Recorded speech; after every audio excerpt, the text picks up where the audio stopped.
Passons désormais à l'exercice numéro 2, de niveau de difficulté 1 étoile, c'est-à-dire relativement abordable. Et je vais lire l'énoncé avec vous.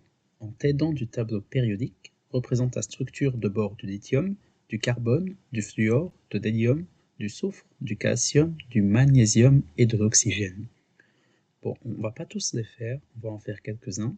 Et le reste, je vais vous le donner en correction d'exercice.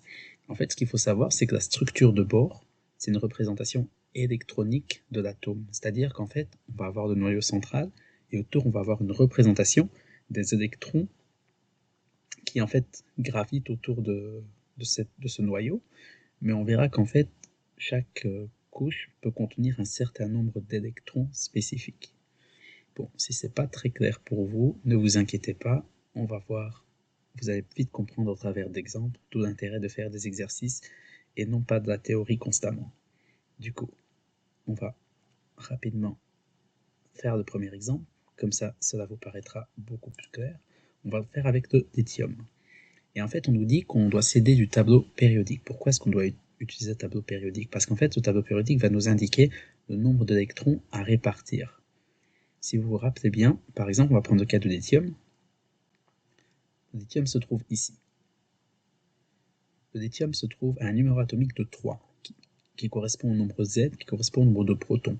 Mais si vous vous rappelez bien, le nombre de protons dans un atome électriquement neutre correspond également au nombre d'électrons. Du coup, le lithium a 3 électrons qu'on doit répartir dans la structure atomique de bord.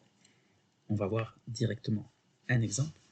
Du coup, le lithium, on sait qu'il a 3 électrons à répartir.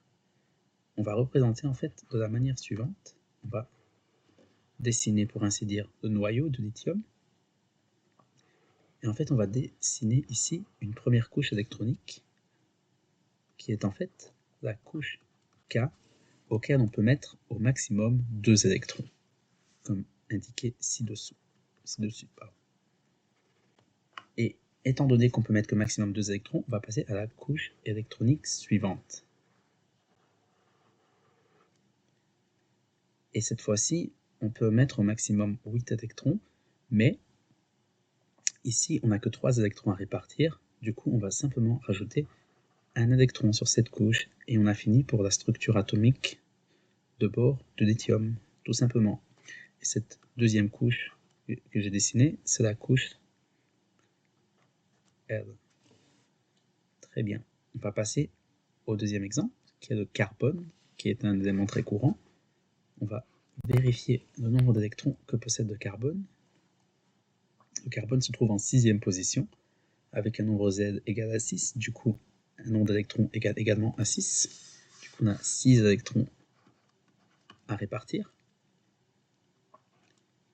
On va dessiner le noyau.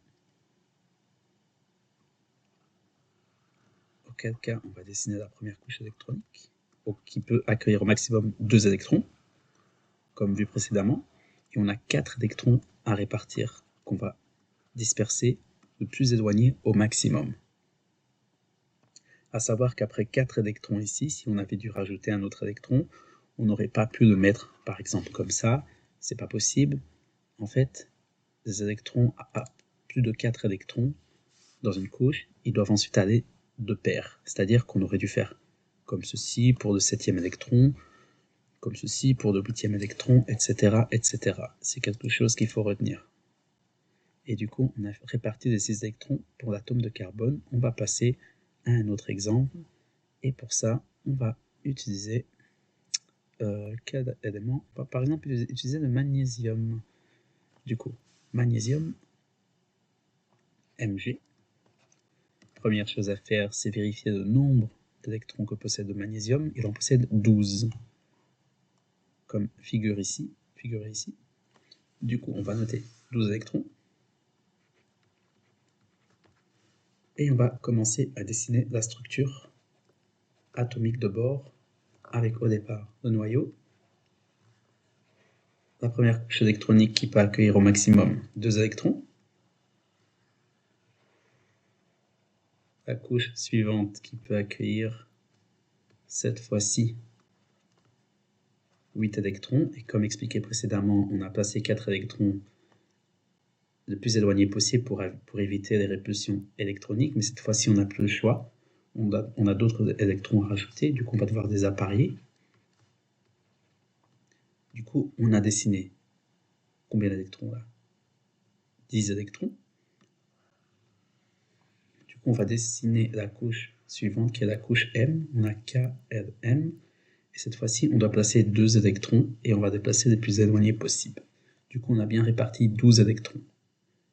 Et on va voir un dernier exemple, et après je vais vous laisser vous entraîner et vous montrer des corrections.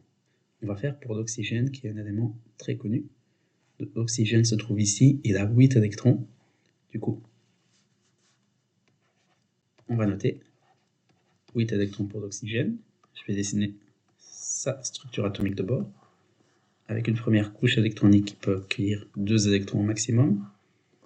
Couche suivante qui peut accueillir 1, 2, 3, 4. Du coup, là, on est à combien? On est à 6 électrons, il en manque 2. Du coup, 7 et 8. Et voilà, c'est fini.